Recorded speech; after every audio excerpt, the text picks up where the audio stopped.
the great event here for AK, PR, and Marketing Women on the Move networking event. Are you ladies having a good time so far? Yeah? You networking, making some connects? All right, okay. Well, thank you all for coming out. This is a great event for women, and I was honored to be asked to come down and be surrounded by a bunch of brilliant, beautiful, and business-minded women like yourself. So let's give a round of applause for Miss Adrienne Brown. How are you? Thank you, Jason. Hi, everyone. I hope you're all enjoying yourselves and making some good connections out there. Just to tell you a little bit about my company, I started event planning about 10 years ago, doing launch parties, anniversary parties, fashion shows, and corporate events. And just recently, probably about 3 years ago, I added in PR and marketing. So I've always worked full-time, doing my passion on the side, and never really had a chance to really get focused. But about a week and a half ago, I resigned from my full-time position, and I'm now doing my position full-time.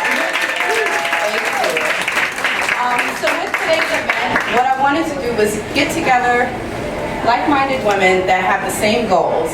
So we want to all reach our goals, we want to empower each other, we want to help build each other's business and work together. I feel like sometimes women don't work together as much as they should. So hopefully events like this will bring us all together to see how we can help each other. So we have an amazing guest speaker, Shante Bacon, that will be here. I'm so happy to have her here. She is wonderful and has a fantastic company, the 135th Street Agency. And she and Jason will sit here and have a conversation, which you'll all learn from. So get your pen and paper ready, because you're going to take some really good notes this evening and enjoy. Tell us a little bit about yourself and how you got started in PR. My name is Shante Bacon, cis. I was married 2 years ago, that has been quite an experience. I'm enjoying it, but I'm from Jamaica, Queens. I went to Hampton University. I went to Hampton University and I majored in marketing. I worked at Def Jam Records. I was a college rep while I was at Hampton, and so that's 2 years when in my junior and senior year, and then 6 years after that. Here when Def Jam was at 160 Varick Street, and then when it was at 825 8th Avenue, I was in the sales department first, and then moved into the marketing department, and then moved back into the sales department, and then moved back into the marketing department. It was really weird, but over the 8 years that I was there, I was promoted about 5 times. In my final year, I was Kanye West product manager, so I managed the marketing for the College Dropout, for Ludacris's album Chicken and Beer. Then 135th came up as a side hustle. Okay. So when I was in the marketing department and I had marketing projects, I knew that I had this entrepreneurial drive because I came from a long line of entrepreneurs. So my grandmother, who passed in 2004, before I was born, she had a candy shop in Brooklyn in the 60s and 70s. And then when I came along, my mom had a business trade school. Anybody remember Drake Business School? Some of those schools that would teach word processing, that's what they used to call typing, and medical office assistant. She ran it out of our basement. I loved music and I knew I was good at marketing, and so that led to kind of like the marriage. I was taking some projects for 135th on the side, and then this guy named Kanye came along, and there was no time for any side projects. I had to put it completely on hold. And I promised myself that when we finally got the College Dropout out, and it came out on February 10th, 2004, that I was gonna bring my business back into my focus. I knew that there was something bigger for me out there to do. And I knew I wanted to have my own company, and I knew I wanted Black women to be a part of it some kind of way. 135th is an experiential marketing and strategic communications firm. So we have an office here in New York. We have an office in Atlanta. We actually work out of Jermaine Dupri's office, his studio, West End Studios in Atlanta. There are 10 people on our team that work across the board on all projects, and then we have 10 field staff members. So those are people in Philly, in DC, in Chicago, Houston, Detroit, LA. So those are places where we have field staff that we use whenever we have to launch a tour, go into a market, go into a church, do things like that. We have been in business 11 years.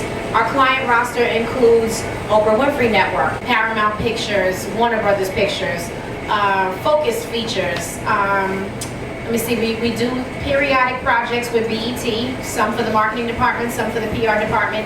Every time we work on a project for BET, we make sure that we win an award or get some coverage on the project to influence them to want to hire us again. We also have the mayor of the city of Newark working on his Power and Politics event for Black Music Month. We also have, I'm forgetting some people, we have the Odyssey Conference, we have the BESLA organization, which is Black attorneys in sports and law. Sorry, Black attorneys in entertainment and sports law association, that's it. So it's all of the top ranking African American attorneys that represent sports, entities, athletes, or entertainers. And when I first, we've had them for 3 years now. When I first went to the meeting, I was amazed.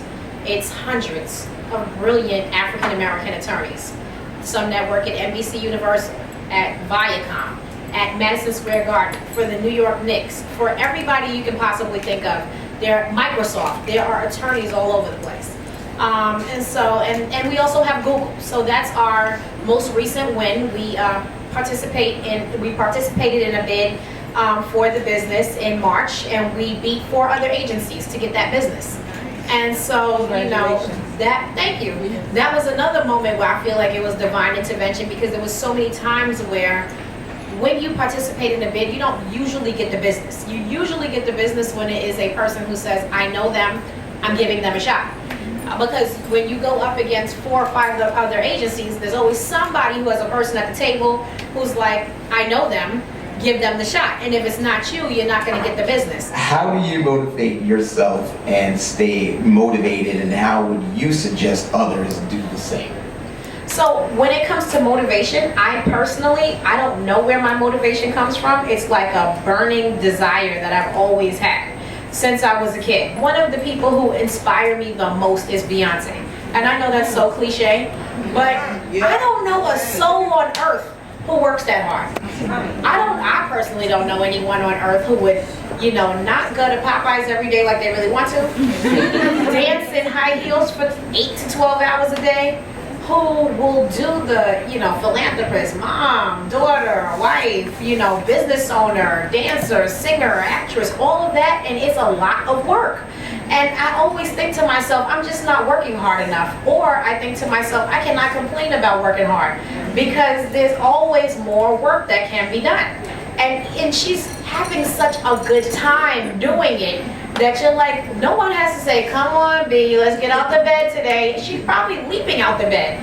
Like, oh, I gotta go dance for 4 hours today. Like, you know what I mean? It's just what you want to do. Can you recommend any organizations and websites and books for business owners? I can. So I love books, audio books actually. So 2 of my favorite books is The Power of Nice by Linda Kaplan Thaler and Robin Koval.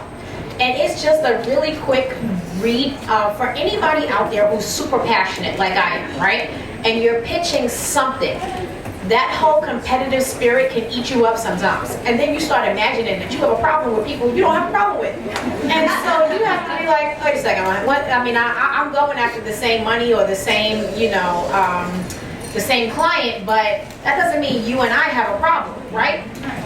So reading The Power of Nice teaches you how to compete, but also be just as nice, as sweet as you could be, because you don't gain anything from being like, ah, and you know, tearing their head off. You don't win that way.